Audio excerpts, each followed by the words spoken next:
Hi, everybody, and welcome to the XYZ of betting. And this week you were 5 for 10. I was 4, and Shakes were 3. So I think with that result, we've got a three-way tie at the top. Nothing to separate. Probably all 38. Yeah, all 38. What do you think of that, Shakes? Yeah, look, look, at least I held the lead for a little bit. So I just figured let's give Oliver a chance too, you know? How did you? I had a great weekend of betting. I hit on NCAA. I had some success with the Kansas City Chiefs. I put 1,000 down on Juventus to win because it was Lazio had so many COVID injuries and everything else, and then Lazio come and steal a draw in the last minute of the game. It was I feel heartbreaking. like they're a bit of a bogey team for punters, Lazio. Yeah. You know, they certainly were for me on the weekend. So. Yeah, not soccer for me is being a cruel mistress. Look, she kind of like baited me in a little bit this weekend, and then also she kind of like spat me out a little bit as well. So with some of my bets that happened for over the weekend was I started off really well, and I said Burnley or draw, which ended up turning out to be a draw, and I said Bruno Fernandes to score against Everton. Wow. That went well, and then I went for Kevin's team Leeds, and I think the result would have been different if that equalizer had stood. So when they said it was offside because of the arm and this much arm or something, I just felt I don't know what's going on there. And then obviously my bet slip lost there. Then funny enough, I pressed a bet on Chelsea to win and both teams to score, and I put $300 down, and I got $900 for that, and I was so happy. And now the problem with being so happy, you get a little bit too arrogant. So then I placed that $900 on, not entirely all of it, like some of it on Liverpool to beat Man City. That didn't happen. And then I placed it on Arsenal to win, and that didn't happen either. Oh, that's a horrible end to your Sunday. Yo! Straight after each other.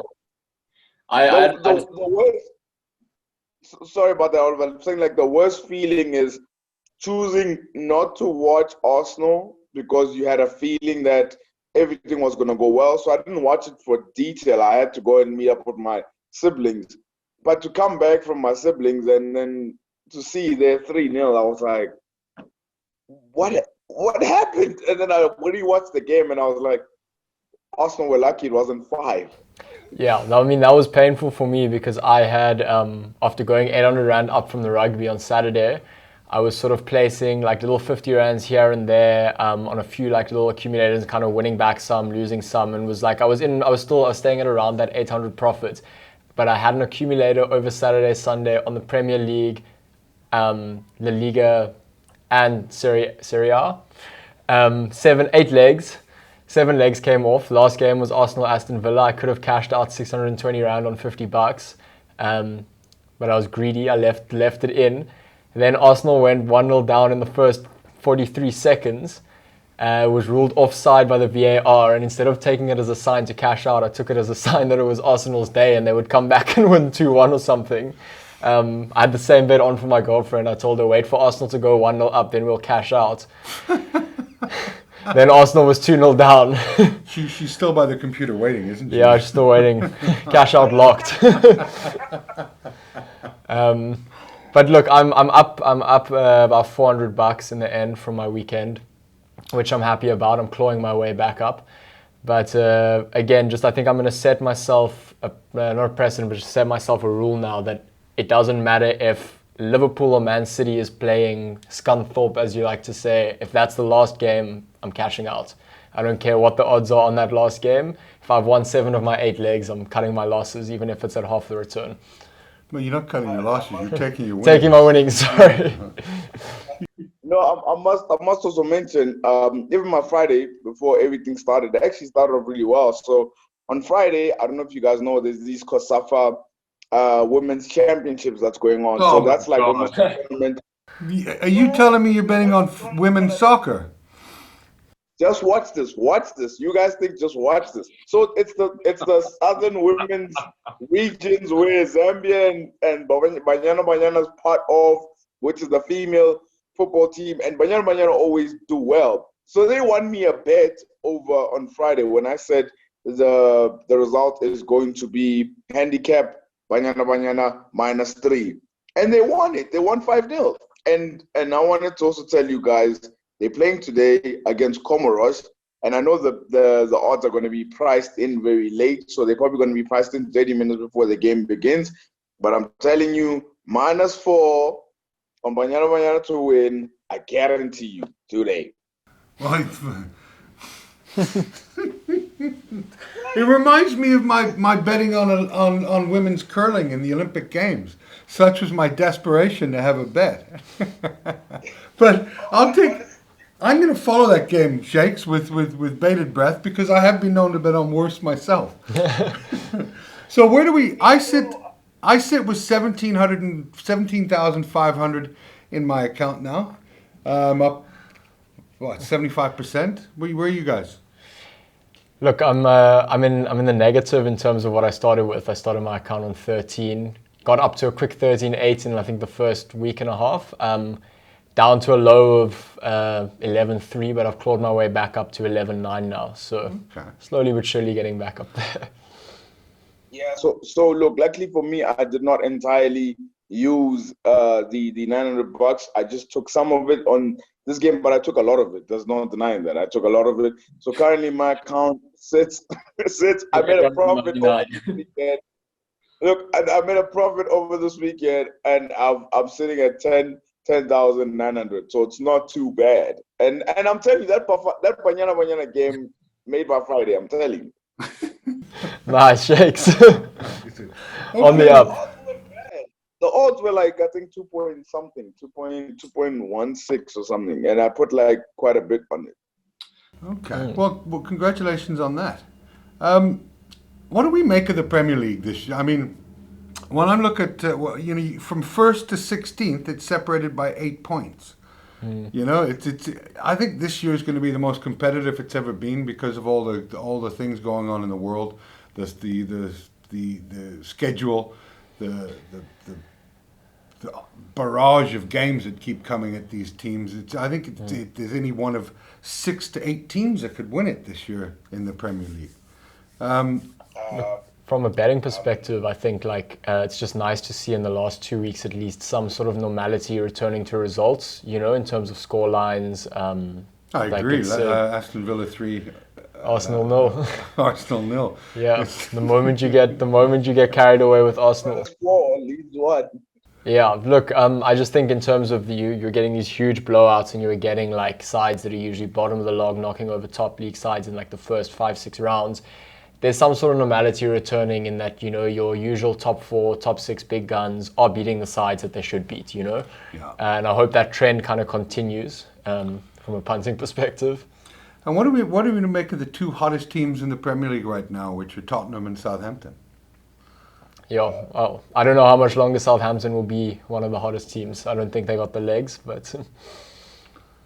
I mean, look, it's been a crazy number of results. I do agree with you with that, but I watched the Manchester City and Liverpool game, the 1-1, and I gotta tell you, from the first 45 minutes, I really genuinely felt like the win of the Premier League is gonna come from these two. Either one of these two, because of the intensity they were playing with, the quality that they were playing with. I think that was one of the best 45 minutes I've ever seen since the league has started. That's how good I thought they were, both teams. But I also do feel is that I like how Oliver's saying normality is coming into it. You're seeing results like Crystal Palace 4 and Leeds 1. So it's one of those things where you're starting to see more results that you can predict. And I think the winner for me still stays Liverpool, guys, for me. I honestly believe Liverpool are still winners. I think maybe in terms of competition to the league, you probably would say from 2nd till 6th, or who's going to play in Europa League and who's going to play in the Champions League. But I think after the Europa League and the Champions League's out the way, the group stage games, then you'll be able to see a bit more consistent results from specific teams for sure. Well, Liverpool and Man City are joint favourites, 2.55, 2.55. I don't think that's bad odds now to be putting down on either of them. I mean, I think it's going to be Liverpool, but they were at one stage, I think Man City was like 1.8 to win, which is ridiculously low if you're betting so far in advance. But, 2.55, it's not a bad shout on Liverpool. No, it's not a bad shout, but the bet I like, and it's like just starting to see Chelsea blend a little bit better, chemistry getting there, they're scoring goals, their defense has tightened up. I like Chelsea at 8.85. To win the Prem. To win the Premier League, yeah. Look, I think it's easy to forget that the Prem is won on points. There's not a knockout stage where it's like Chelsea then has to play a Liverpool who's in form, and this comes down to a penalty from Salah or something. It's how consistently can you be getting those results over the season. And I think that's why a team like Tottenham, who definitely could be contenders with the talent they've got, both like managerially and with players, I think they're unfortunately the type of side that's going to drop points against small sides during the league. And that's why they won't end up finishing, like top two. Whereas, a side like Chelsea potentially coming to their own, Liverpool, City, they've got that BMT, for lack of a better term, to kind of just consistently pick up the wins that they should be getting for the rest of the season. Look, it's for me, it's such a long race. We're only 8-9 games into the season. It means there's another 29 games to go. And the team that's built best to go over that distance is Chelsea. Yeah, it's very true. That's what Tottenham for me. Yeah, they've got a great side now, but they don't have the depth of a Chelsea.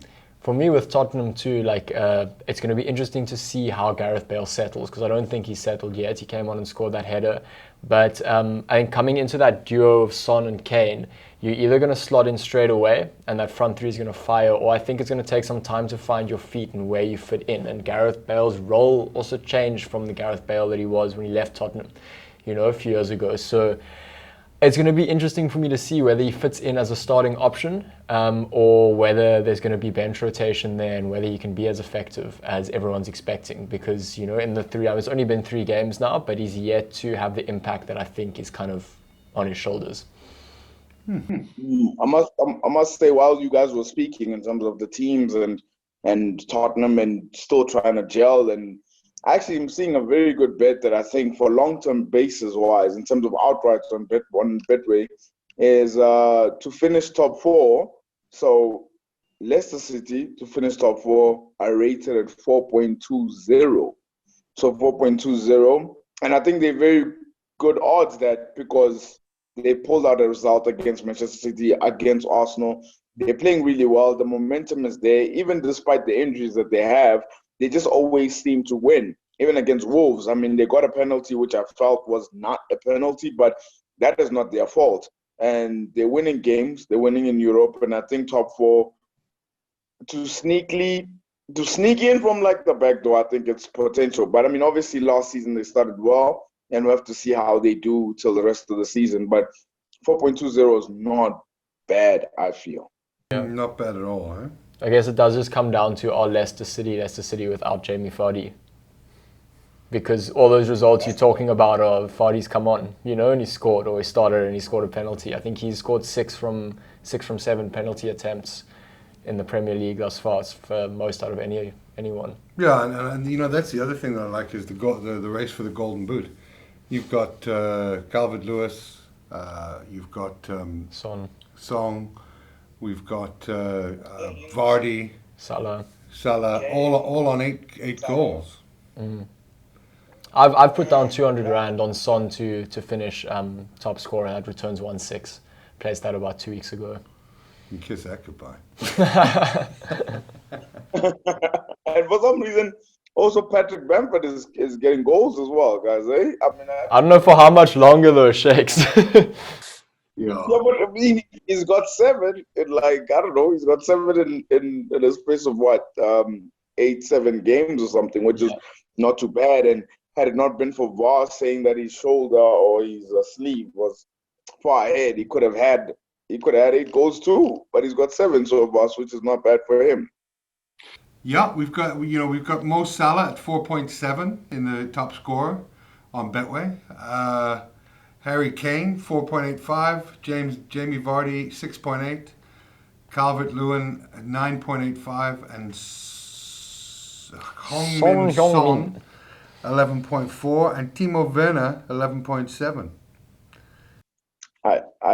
If I had to pick a top goal scorer for me at the end of the season, it has to be Mohamed Salah.